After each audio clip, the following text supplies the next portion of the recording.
নমস্কার, আমি চিন্ময় ব্যানার্জি, একজন প্রাক্তন এয়ারফোর্সের টেকনিক্যাল এমপ্লয়ি। আপাতত ব্যাংকে আছি।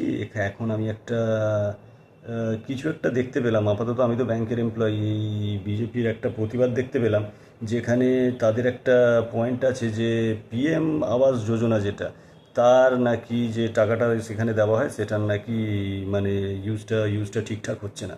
এ সম্পর্কে অ্যাজ এ ব্যাংক এমপ্লয়ি আমি একটা কথা বলতে চাই। এখন তো বেঙ্গলে আছি, তো কিছুদিন এই ভোটের মুখোমুখি কাছাকাছি 15-20 দিন, 1 মাসের আগের মধ্যে অনেক যাকে বলে আমাদের গরিব ভাই বন্ধুদের যাকে বলে টাকা, এই হাউসিং মানে এই মানে পিএম আবাস হাউজিংয়ের টাকা, এটা তো যদিও বা সেন্টার এখনও হয়তো স্টেটকে দেয়নি। স্টেট নিজের ফান্ড থেকে সেগুলোকে রিলিজ করেছে 60,000 টাকা করে। তো এটা যেটা ফার্স্ট ট্রান্চ আর সেকেন্ড ট্রান্চ দুটো পাওয়া যায়। প্রথম যে ক্ষেপটা 60,000-এর সেটা কিন্তু এখন রিলিজ হয়েছে, যার জন্য ব্যাংকে এখন বিশাল চাপ। আমরা তো অ্যাজ এ এমপ্লয়ি খুবই দেখতে পাচ্ছি চাপ, মানে যাকে বলে তারা টাকা পেয়েছে। কিন্তু এখানে একটা ব্যাপার যেটা আমি বলতে চাইছি, এটা বেসিক্যালি বলা কতটা উচিত কতটা উচিত না জানি না, কতটা আপনারা জিনিসটাকে সত্যি ভাবেন কিছু না, যেটা আমি ফিল করলাম সেটা আমি বলছি। যে এখানে কিন্তু একটা ব্যাপার আছে, মানে যেটাকে বলে না ওই সিন্ডিকেট তোলা, ওই যে জিনিসটা মানে যাকে বলে কাটমানি, ওই টাইপের একটা ব্যাপার আমার মনে হয় আছে। কেন কি অনেক লোকেদেরই নাম এসছে, তার কিছু কিছু লোকেরা এমনও তাদের কাছ থেকে শুনতে পেয়েছি যে তাদেরকে নাকি এই যে টাকাটা যখন তারা তুলে নিয়ে যাবেন, তারপরে নাকি পার্টিতে, অফিসে বা মানে যাকে বলে পঞ্চায়েতে, মানে যেখান থেকে তাদের নামটা আর কি করিয়ে দেওয়া হয়েছিল, সেখানে কিন্তু তাদেরকে 5 আর 10 আনার প্রতিটা একটা রেট ফিক্স করা আছে। এরকম টাকা কিন্তু তাদেরকে মানে দলের নেতাদের দিয়ে দিতে হবে, মানে এই টাইপের একটা ব্যাপার আছে। তো এখানে একটা কথা বলতে চাই, মানে এটার ব্যাপারটা কি দেখুন, এখানে দু ধরনের ব্যাপার আছে। একটা তো যারা গরিব ভাই বন্ধুরা আছে তাদের জন্য তো এই টাকাটা খুবই হেল্পফুল, এতে তো নো ডাউট।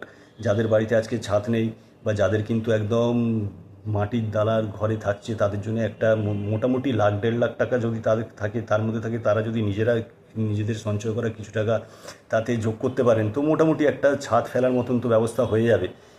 এটা তো ঠিক। কিন্তু কথাটা হচ্ছে যে এইভাবে যে ধরুন তাদের নাম করিয়ে দেওয়ার জন্য যে টাকা নেওয়া বা কিছু নেওয়া, এটা তো উচিত নয়। কেন কি এখানে আমরা দেখতে পাচ্ছি ব্যাংকে মানে বিশাল ভিড়, বিশাল ভিড়, মানে কি এক একটা ফ্যামিলিতে এরকমও হচ্ছে যে এক একটা পরিবারে 2-3 জন 4 জন সবের নাম এসে যাচ্ছে, মানে বাই নেম আর কি সবকে দেওয়া হচ্ছে। মানে একটা পরিবারে যদি 4 জন লোক থাকে, সবে সবে 4 জনেরই হয়তো চলে এলো, 3 জনেরই হয়তো চলে এলো। এবারে কথাটা এখানে এরকম হচ্ছে যে ঘরটা কি তারা একটা ফ্যামিলিতে ধরুন 3 জন আছেন বা 4 জন আছেন, তো 4 জনই কি বাড়ি বানাবেন? 4 জন তো নিশ্চয়ই বাড়ি বানাবে না। এবারে ব্যাপারটা কীরকম হলো, তাদেরকে তো ফটো তুলেও জিনিসটা দেখাতে হবে।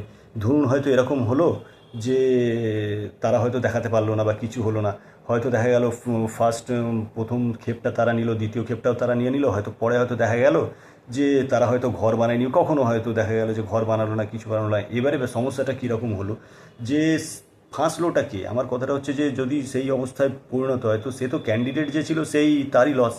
কেন কি হয়তো দেখা গেল পরে ইন ফিউচার হয়তো দেখা গেল ব্লক থেকে বা কোথাও থেকে তাদের অ্যাকাউন্ট, যে ফিনান্সিয়াল মানে সেভিং ব্যাংকের অ্যাকাউন্টগুলো যেখানে টাকা তারা তুলেছিল, সেই অ্যাকাউন্টটা হয়তো তাদেরকে আবার ফেরত করতে বলা হয়। সেই অ্যাকাউন্টগুলোকে তাদের হয়তো মানে যাকে বলে টাকাগুলোকে আবার হয়তো হোল্ড করে দেওয়া হয়, কিছু হয়তো একটা এমন ব্যবস্থা করা হয়। তো এবারে ব্যাপারটা কী হচ্ছে, তারা তো বেসিক্যালি 60,000 নিয়েছেন, আর তারা হয়তো একবার যে টাকাটা নেয় তারা ইউজও করে নেয়। আমি থাকলে আমিও করে নিতাম। কিন্তু ব্যাপারটা হচ্ছে ওই 5,000 10,000 বা যতটাই টাকা হয়তো তারা হয়তো যদি পার্টির অফিসে বা দিয়ে থাকেন, সেটা তো তারা নিশ্চয়ই ফেরত পাচ্ছে না। ওই টাকাটা তো তারা বলতেও পারছে না যে আমাকে, আমি ওনাকে দিয়েছিলাম। এইখানে একটা কিন্তু যাকে বলে করাপশনের একটা ব্যাপার থেকে যাচ্ছে। তো এই জন্য আর যতটা মনে হচ্ছে এখন, যতটা হয়তো শুনতে পাচ্ছি যে ভোটের আগে আগে হয়তো দ্বিতীয় ক্ষেপটাও ছেড়ে দেওয়া হবে। মানে এখানে কিছু একটা সন্দেহ তো বলাই যেতে পারে যে তারা হয়তো এই মানে যাকে বলে আপাতত যিনি মানে আছেন ইসে রুলিং পার্টি, তারা হয়তো এতটাও হয়তো ভয়ে আছেন যে হয়তো নেক্সট যদি আমরা না থাকতে পারি, তো এখনই টাকা ফাকা ছেড়ে যা কিছু এর মধ্যে থেকে কমিশন কাটমানি যেটা আদায় করে নেওয়া যায়, সেটা এখনই যত তাড়াতাড়ির মধ্যে সম্ভব করে নিলে বেটার। তো এই জিনিসটা আমি বলতে চাইছি, এটা একটু যাকে বলে গভর্নমেন্টকে এর ওপর একটু লক্ষ্য রাখা উচিত। কেন কি আলটিমেটলি সাফারার তো হবে আমাদের গরিব ভাই বন্ধুরা, যারা এই যাকে বলে সুবিধাটা পাচ্ছে কিন্তু পুরোপুরি তারা হয়তো নিতে পারছে না। তো এই জিনিসটা একটু মানে দেখার দরকার আছে। নমস্কার।